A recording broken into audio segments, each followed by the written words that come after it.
After 3 episodes of basically setup and updating, it is finally time for us to start building our application. And what we are going to be building, you might ask? Well, for this series I decided not to make a movie database type of thing like I always do in these tutorials, but instead we are going to be building a web shop or an e-commerce site. Now I know that some of you are going to be pretty excited about this since I've gotten a lot of messages over the years to make an e-commerce site. However, before we begin, keep these two things in mind. Please don't use what we are doing here to create a production grade e-commerce site. There is a lot of details that go into making web shops and we are not going to cover them all in this series. E-commerce site is just an example that is going to give us a nice playground on which we can play with interactions between Next.js and Directus 9. Number 2, I'm not going to be covering payments in this series because payments can be a very sensitive issue and I don't want to show something that would potentially lose someone's money. So payments are off the table for this series. That being said, we are going to try to implement a lot of functionality that web shops have, like adding items to cart, price calculations, checkouts, user areas, and so on. And I hope that this series is going to be educational for you and that you have fun with it. Okay, so enough of chit chat, let's start building this thing. In one of the previous episodes we created this posts data model. Now, since we are building a web shop, we need to create another data model, and that one is of course going to be products because this is a web shop or an e-commerce site. So let's create our products model. So you just press here, we do products. And that's it. And we want to set the status, sort, date created, date updated, user updated, all that good stuff. Great. Now we need to set up some fields. So first of all, what we want to have is we want to create a product name field. And this is just going to be a simple input. So we call it product name. And that's about it. Save it. Okay, the next thing I want to create is a slug because we want to get our products by slug in one of the future episodes. So I'm just going to create that field. It's also going to be input and it's going to be called slug. Also, I'm going to click continue in advanced field creation mode. And here on the interface, we are going to click this slugify option and save it.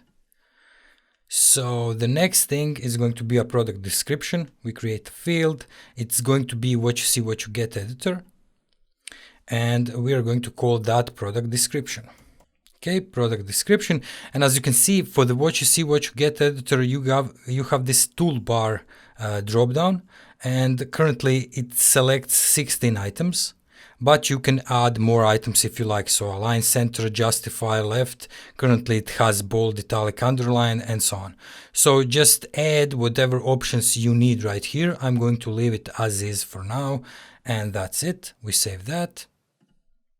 Now the next thing that we want to create is product image. As I showed you in one of the previous episodes, when you create a product image, we want to also display a little image on the table when we get to the page that shows all of our posts in Directus or all of our products in Directus.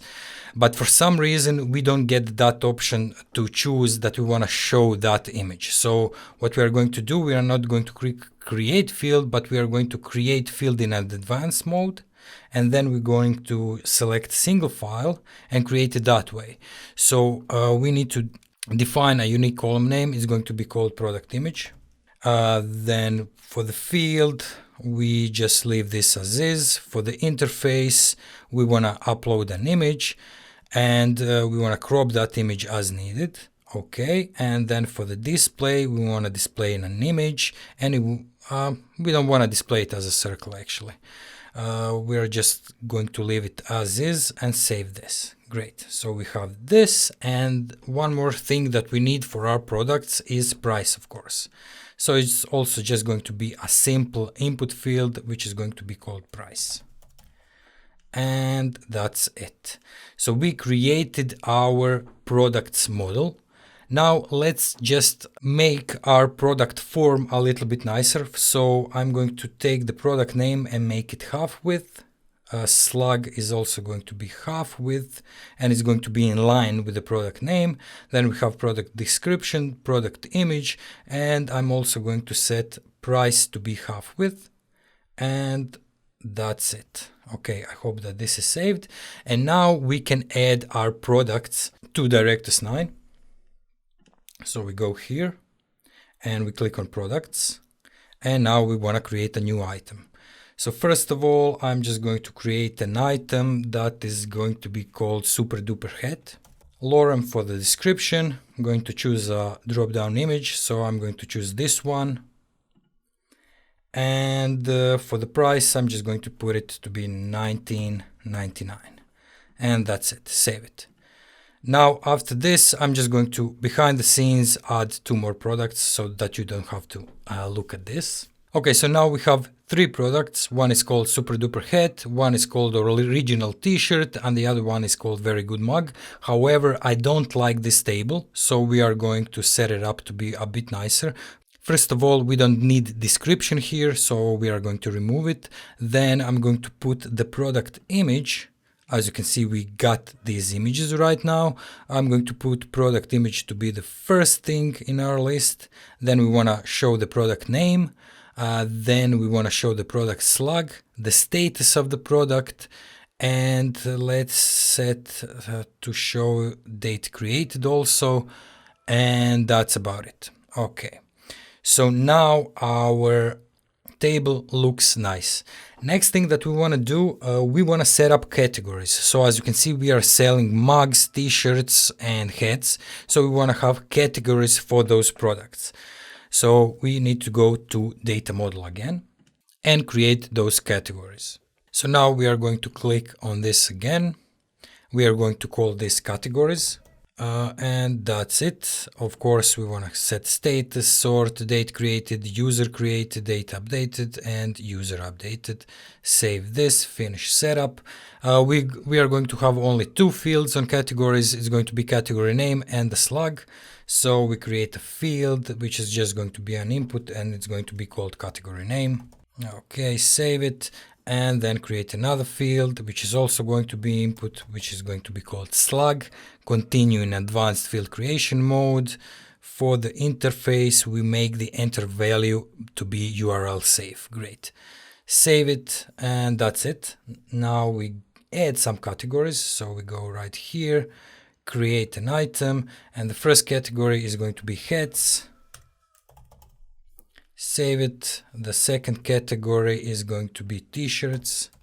Save it, and the third category is going to be mugs. Okay, great. Now we have 3 categories. We have categories data model, products data model. What we want to do now is we want to connect those 2 models. So we want to be able to add our products and choose a category for that product. And that is what we are going to be doing right now. In our data model, we go to products, and then we create a field which we are going to be calling product categories, products categories. So we are going to choose a relational field called many-to-many, and product categories. I'm going to call it like this. So product categories, this is going to be our many-to-many field. And then we are going to continue in advanced mode. Actually, we are going to choose a related collection first. So just click here, and the related collection is going to be categories. We save this. Okay, and if we click on it again, we can see the relationship. So this collection is products, this collection is categories, this is our junction collection, so products categories, and they are going to take the ID of the products and ID of the categories, and this basically a pivot table that is going to connect our products with our categories. You can add sort field. I'm not going to add it right now. And also you have these relational triggers, which are going to define what will happen if you deselect product categories, if you delete a product, if you delete a category, and so on. But we are going to leave this as is. Okay, save it. We can add categories to our products. So we can go to here and then go to products, and we choose this super duper head product, go right here, and you can create a new category. So you can create it right from here, or you can add an existing category. Since we already have heads, I'm going to choose this one, save it. For the t-shirt, I'm going to choose a t-shirt. So if I click right here, save this. But you see that we have a little bit of a problem right here where we are not getting t-shirts right here, but the ID of the category called t-shirts. Number 2, okay, save this. We are going to fix that. So for very nice mug, we are going to, of course, choose mug or mugs, save this. Great. Now, to show the names of categories instead of IDs of categories, we can just go to settings again, go to data model products, product categories, and here on the interface, we can choose a display template. And I'm going to click on this arrow right here next to categories ID, and I'm going to choose category name. Save this. Great. Now if we go right here and go to our product, choose a head, as you can see, now we don't get the ID right here, but we get heads. One more thing we need to do, we need to go to our settings, roles and permissions, public, and I think I screwed something up while preparing for this episode. So now we have product categories and product categories 1. We are going to allow access to all of them. You are going to probably have just product categories. So ignore this. Wherever I write product categories 1, you are going to write just product categories. We are done with Directus part. Now next thing we want to do, we want to display those products on the front page of our site, and then we are done for this episode. So this is our current site. We are just getting these posts. What we are going to do now is just a little bit of cleanup and some things I need to show you that are going to make our development a bit easier, especially if you are using PHP Storm. So first thing I want to do, I want to get GraphQL schema into my PHP Storm so that it will auto-complete my GraphQL queries. To do that, I need to create a new file, which I'm going to be calling GraphQL config. So .graphql config. In it, I'm going to add this code. Let me make this bigger. So the most important part of this code is the remote GraphQL endpoint, which is going to be our localhost 8055 GraphQL. And let me just say before we go any further, you probably, if you're using VS Code or something like that, you probably have similar plugins for it. This one is just called GraphQL, and you can use it on PHP Storm, WebStorm, and probably some other IDEs. And the user agent is going to be JS GraphQL, and also this introspect needs to be true so that the PHP Storm can connect to our GraphQL endpoint and then create a schema for us. So I'm just going to save this, and I'm going to try to update my schema right now. So I actually needed to restart PHP Storm for it to actually look at this file. So I'm just going to click this right here, and also this right here, because I have another window running. Going to click add right here, and that's about it. So as you can see, this created a remote schema.graphql file inside of our app folder. So if we go right here, app, we have the remote schema GraphQL, and as you can see, we have the schema for our file. So we have categories, categories by ID, posts, products, and so on. Okay, so we're just going to leave that as is. As you can see, it says right here, this file was generated based on GraphQL config. Do not edit manually, so you don't need to touch this file. I'm just going to save it. And now, when we are writing our GraphQL queries, the PHP Storm is going to know how to autocomplete our properties for our queries. Great. Okay, so we set that up. And next thing I want to do is I just want to change the names of our files. So here in pages we have app.js, index.js. So I'm going to rename app.js to be app.jsx. Index.js is going to be renamed to index.jsx, and we are going to rename our component called postcard to also be postcard.jsx. We are doing this so that our editors, especially VS Code, knows that you are going to be writing some JSX in these files, so it's going to be much easier for it to actually auto-complete your code and color it and so on. One more thing I want to do for this cleanup is if we go to our queries, we currently have queries.js file, which has this query right here. I want to organize this a bit differently. You can do it however you like, but I'm going to organize it this way. So here I'm just going to have my query methods. So for example, get homepage posts, and I'm going to have my actual queries, which are these. I'm going to have them in separate files for every specific page. For example, we are going to create a file called homepage queries.js, in which we are going to define all of our queries for our homepage. And then we are going to export those queries right here, and this is going to look much nicer. So let's create homepage queries.js file, and here I'm just going to paste our first query. So we are going to define homepage post query right here. We are going to export it. I'm adding this GraphQL so that the PHP Storm knows that this is going to be a GraphQL query code block, and then we can auto-complete it. So if I do something like in the featured image, if I click right here, click Control Space, I will get things that I can call inside of this query, right? So as you can see, we have this auto-completion running because of that plugin that we set up just a minute ago. Okay, but I'm going to leave this as is, save it, and then I'm going to go to queries, and instead of this right here, I'm going to import homepage posts query from homepage queries, and then I'm going to delete this, and instead of all that code, I'm just going to add homepage posts query.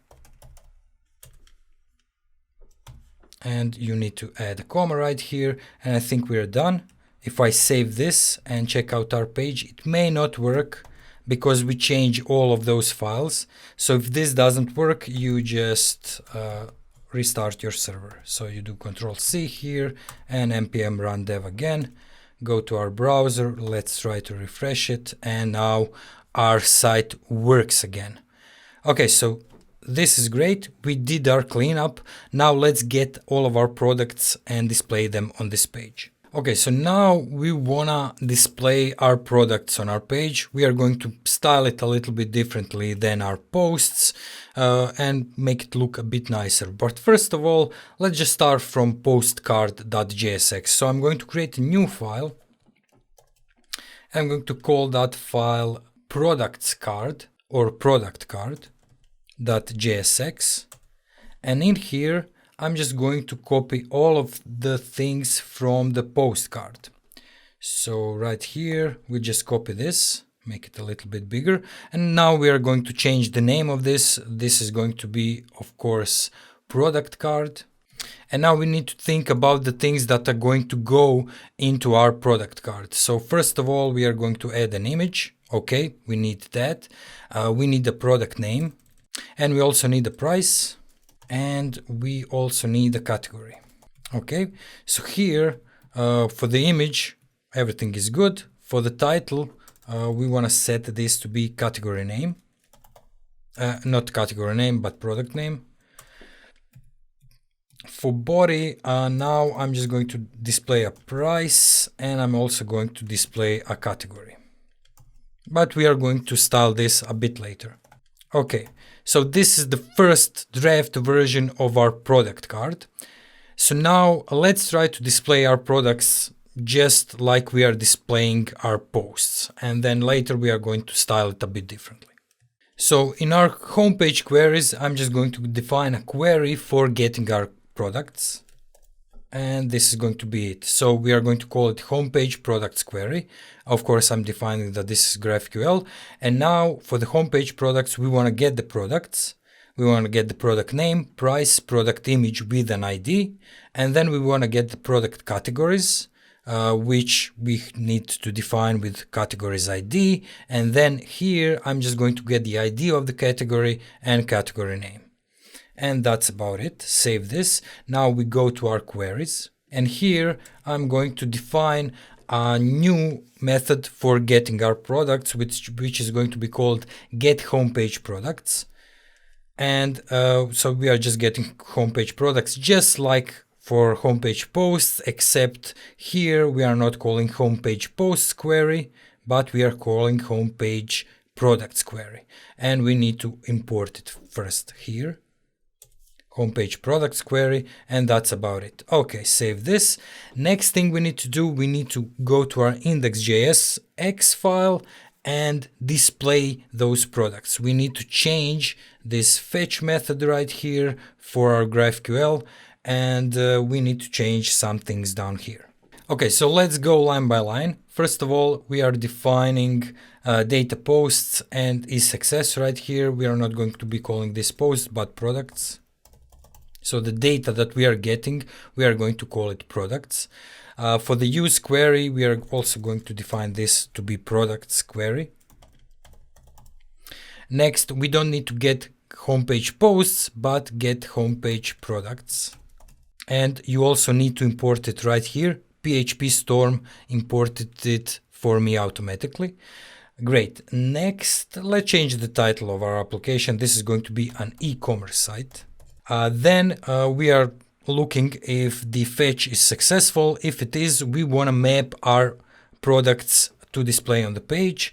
So we are going to change this from posts to products. Okay, next we need to change also this to be a product. Great. Next we want to show the title, but in our product card, this is not called a title, but it's called a product name. And we are going to get it from product name. Next, we don't have a body, but we have a price.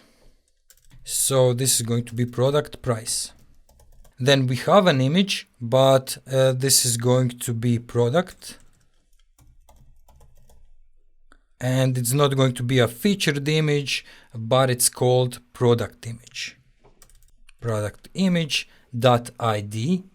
And also we want to get the category, which is going to be a bit more complicated. So it's going to be a product with product categories 0. So we want to get the first item in that array because we are getting an array here. So product categories is an array. And then we do categories ID. And then we do category name. I'm going to show you how this response looks in just a second. I'm going to save this, maybe put everything in a single line so that it's a bit more readable, like this. Great. Okay, let's just save this and see if it works. Here we are going to get an error, so let's change this to products. And that's it. Hopefully this works now. And it doesn't. Okay, so we have this key right here, which I forgot to change. Let me just see where it is. Okay, key. So this is going to be a product ID. Product ID. Save it. Let's check it out now. Okay, now this works. However, we are not getting a price or a category for some reason. But okay, let's just check this. Maybe I screwed something up. So this is the way our array looks right now. So this is our first product with the ID. The price is $29.99.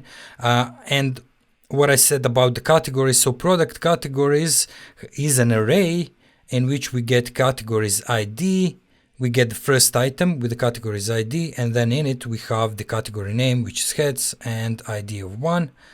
Okay, great. And then we get product image with an ID, and product name is a super duper head. However, we are not getting the product name also. So let me just try to refresh this once again. Oh, I know what I screwed up. I didn't change the name of this postcard. This should be product card. And let's see if this works. Now we are getting an error because we didn't import that product card. So here I'm going to import it. So we import product card from components product card, save it and check it out. Now this works. So we are getting super duper head, we are getting the price, and we are getting the category. Let me just refresh this so that we don't have any errors right here. And one more thing I want to do, I just want to go into the product card and do $sign before the price because our price is in dollars. Save this, check it out, works, great. Now the next thing I want to do right here, so we are getting this, but I want to make this look a bit nicer using Tailwind, of course, and we are mostly going to use from Tailwind UI one of the free examples, this one and this one. I'm going to melt it into a one example. We are going to use code from here. So just so you know where I got my code. Okay, so first of all, I want to change this. So I don't want this to be flex and for all the items to be centered.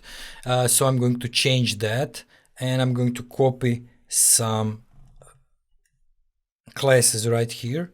So there is a different max width. Everything is going to be centered. So this is actually a container. We have some pairings, and that's about it. We have some responsiveness. Of course, if you don't know what this means, please check out the Tailwind documentation. This series is not about Tailwind. We are just using it to make our site look nice. Okay, after that, I want to add a title here, which is going to be called latest products. So also I'm adding some classes, and this is going to be latest products. After that, I want to wrap this in a div that is actually going to create a grid for us, and then our products are going to be displayed inside of a grid. So right here, I'm going to add that div, going to indent this and close out our div. And that's about it for our index.js file. If I save this, go to our browser, as you can already see, this looks a bit differently. Now everything is in line, it's not one below the other, and also the responsiveness works. So if I go like this, so we are using grid right here, it's going to show 2 products, then it's going to show 3 products, and so on. If I turn this off, you can see how it looks without the console. Okay. Next thing we want to do, we want to style our product card. Okay, so first of all, in our product card, what I want to do is I want to change this to be a tag with an href. So we are wrapping our product inside of an a tag, which is just for now going to be href and pound, so that wherever you click on the card, it's going to be a link and it's going to take you somewhere once we implement it. For that, I'm going to delete all of these classes and just add a class of group. Okay. Now for the image, I want to wrap an image inside of a div like this, and I'm going to add some classes right here. So width is going to be full, object is center, object is cover, and we have this group hover with an opacity of 75%, so that when we hover over it, the image is going to change the opacity a little bit, so it's going to give us a nice effect. Next thing I want to do, so right here I'm going to leave this as is, so it's just going to be pairing from left and right to be 6 and padding from top to bottom to be 4. Now for the product name, this is not going to be a div, it's going to be an h3 tag, and I'm going to just paste in some classes right here. Okay, so we are displaying product name, and beside the product name I want to display a category which is going to be a span tag. And for the classes, I'm going to define some classes for our category like this, and then we are going to print out category right here. Okay, and next thing, I want to change this p tag to be a little bit different, remove the category from here and just add some classes right here. Okay, like this. So we have some margin from top. This is going to be a large text. The font is going to be medium, and the text is going to be some grayish color. And that's it. Save this and let's see how this looks. Okay, looking a bit better. As you can see, we have our categories in kind of a pill form right here. We have our titles, we have our prices, and as you can see, as I move through these cards, the images are changing color.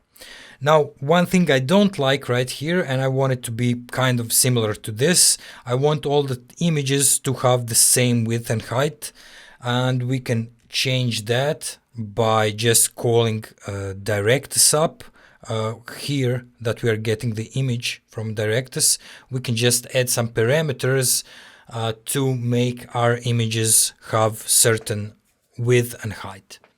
So here I'm just going to do question mark, width is going to be 385 and the height is also going to be 385.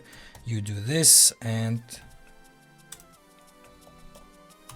height is 385. Great.